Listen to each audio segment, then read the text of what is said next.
చిలకడ దుంపల బండి. ఇంకా తెల్లవారలేదు. ఓ వ్యక్తి వచ్చాడు మా ఇంటికి. చూడగానే తెలిసిపోయింది రైతని. మూట విప్పి చిలకడ దుంపల వరండాలో పోశాడు. మాది మాచవరం. బండిలోని సరుకు తెచ్చాను. మీరొప్పుకుంటే అమ్ముకుంటాను అన్నాడు. అలాగే, దానికే భాగ్యం. ఎంత అన్నారు తాతయ్య. అయ్యో, మీ దగ్గర డబ్బు పుచ్చుకుంటానా అన్నాడతను. అలా అయితే నువ్వే పట్టుకెళ్ళు. కష్టపడకుండా నీ ఊరికే రాలేదు. ఒకరి దగ్గర అప్పనంగా ఆశించే స్థితిలోనూ నేను లేను అని మందలించారు. సాయంత్రం వెళ్తూ పట్టుకెళ్తాను అన్నాడతను. కబురంతుంది కాబోలు. లక్ష్మణుడు డప్పుతో సహా వచ్చేశాడు. కాసిన ఎండి పుల్లలు పోగేసి మంట వేసి డప్పు కాచుకున్నాడు. దరువు వేసి చూసుకున్నాడు.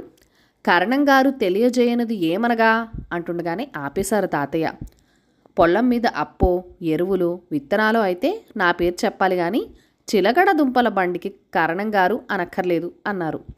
ఎడిటింగ్ పూర్తయ్యాక మా ఇంట్లో నుండి బయలుదేరి, వినండహో, ఇందు మూలంగా అందరికీ తెలియజేయునది ఏమనగా రామభజన మండపం దగ్గరికి చిలకడ దుంపల బండి వచ్చింది, అందరూ వచ్చి కొనుక్కోండహో అంటూ చాటింపేసుకుంటూ వెళ్ళిపోయాడు. ఒక్కసారిగా ఊళ్ళో సందడి నెలకొంది. అలా కందబండి, పెండలం బండి, గుమ్మడికాయల బండి, ఉప్పు బండి వస్తూనే ఉంటాయి. వేసం కాలంలో అయితే మరీ ఎక్కువ. ఎడ్ల బండి నిండా సరుకులు నింపుకొని తెల్లారి సరికల్లా వచ్చి సరుకు అమ్ముకొని వెళ్ళిపోతారు. అలాంటి బండి వచ్చిందంటే సందడే సందడి. ఆడవాళ్ళంతా బుట్టలు తట్టలు పుచ్చుకొని బయలుదేరతారు. కొనటం 2-3 నిమిషాలు, కబుర్లు గంట. బాగున్నాయి, అయినా ఉన్నది మేమిద్దరం.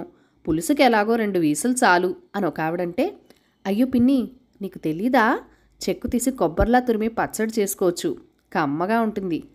చిన్న ముక్కలు తరిగి బంగాళదుంపలు వేయించుకుంటే ఓ పిసరు తీపి రుచితో బాగుంటుంది కూర. మా కోడలు బస్తీ పిల్ల కదా, వీటితో అదేమిటో పిండి వంట చేస్తుంది అని కొత్త వంటలు చెప్పుకోవటం. ఎన్ని కొన్నా పిల్ల మూక ఊది పారేస్తారు. నీళ్ల పొయ్యలో కాల్చుకోవటం, తినటం. తెల్లారేసలికి ఆనవాలే ఉండవు అని 10 మంది పిల్లలున్న మూర్తయ్య గారి భార్య వాపోవటం. మొత్తానికి ఎండ చుర్రుమనేదాకా అక్కడే కాలక్షేపం.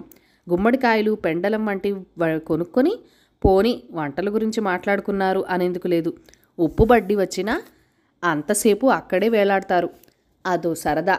అన్నాళ్ళ వేళకి సరుకు అమ్ముడైపోతుంది. ఆ మాటే ఆ రైతు మా ఇంటికి వచ్చి ఆనందంగా చెప్పాడు. యాజలు వెళ్తే లాభం తప్ప నష్టం రాదని అందరూ చెప్పుకుంటారు. ఇవాళ నాకు అనుభవం అయింది అన్నాడు. పొద్దుటి బాకీ తీరుస్తూ తాతయ్య ఇచ్చిన డబ్బు వద్దంటే కోప్పడతారని మొహమాటంగా తీసుకున్నాడు. బండి దగ్గరికి వెళ్ళేసరికి పేద పిల్లలు దూరంగా నిలబడి ఉన్నారు. మామూలుగా బండి వాళ్ళు మిగిలిన సరుకు తీసుకుపోరు, బీద వాళ్ళకి ఇచ్చి వెళ్ళిపోతారు. ఆశ్చర్యంగా ఈవేళ ఏమీ మిగల్లేదు. చిలకడ దుంపలు తినే అదృష్టం లేదేమో అని పిల్లలంతా నిరాశపడుతూ ఉంటే రైతు బండి కింద దాచిన మూట బయటికి తీశాడు. దానిలో తాజా సరుకు. మామూలుగా ఊళ్ళోని దేవుడికి, గ్రామ పెద్దకు ఒక బుట్టెడు ఓంప్రదంగా అందరూ ఇస్తారు. వాళ్లతో పాటు ఓ మూట విడిగా పెట్టి బీదలకు ఇవ్వటం ఆ రైతులకు అలవాటు. ఆ మూటలోని చిలకడ దుంపలు వాళ్ళందరికీ పంచి పిల్లల కేరింతలు వింటూ వెళ్ళిపోయాడు ఆ రైతు. మొత్తానికి అందర్నీ అంతో ఇంతో ఆనందపరిచి చిలకడ దుంపల బండి వెళ్ళిపోయింది. శ్రీమతి పొత్తూరు విజయలక్ష్మి గారి నోస్టాల్జియా చిలకడ దుంపల బండి కథ సమాప్తం. ఈ కథ మీకు నచ్చినట్లయితే కనుక లైక్ చేయండి, షేర్ చేయండి. మన ఛానల్ని ఫస్ట్ టైం చూస్తున్నట్లయితే కనుక సబ్స్క్రైబ్ చేసుకొని మీ సపోర్ట్ ఇవ్వండి. మీ అమూల్యమైన ఫీడ్బ్యాక్ అండ్ సజెషన్స్ నాతో కామెంట్ సెక్షన్లో కూడా షేర్ చేసేయండి.